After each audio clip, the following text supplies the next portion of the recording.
À première vue, on dirait une simple ossature en plastique. Mais ceci pourrait bientôt remplacer les plâtres chirurgicaux. On le sait, il n'y a pas que la douleur que l'on doit supporter quand on se casse une jambe ou un bras, il y a aussi l'inconfort du plâtre.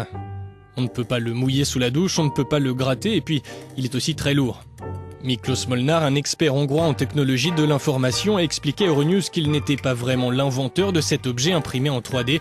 Il a trouvé la manière dont les hôpitaux pourraient l'utiliser dans leurs opérations de tous les jours.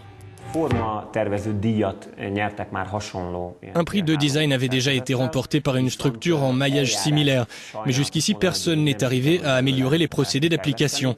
C'est là que j'ai eu la bonne idée. C'est pour ça que je ne parle pas d'invention, je dis plutôt que c'est un modèle pour lequel j'ai trouvé un procédé.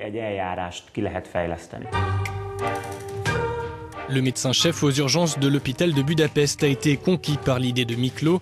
Cela serait, dit-il, bien plus pratique pour les patients.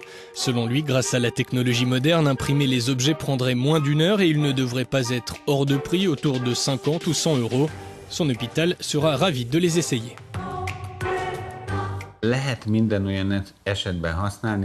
Nous pourrions l'utiliser dès que nous avons besoin d'un plâtre pour une longue période, peu importe s'il s'agit d'un accident ou d'une maladie. Quand nous avons besoin d'une attelle confortable et aérée, quand le membre désenfle et que les os sont bien en place, ça pourrait être utile dans tous ces cas de figure.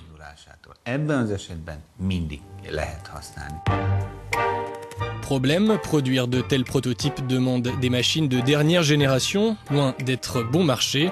C'est pour ça que l'équipe cherche maintenant un investisseur.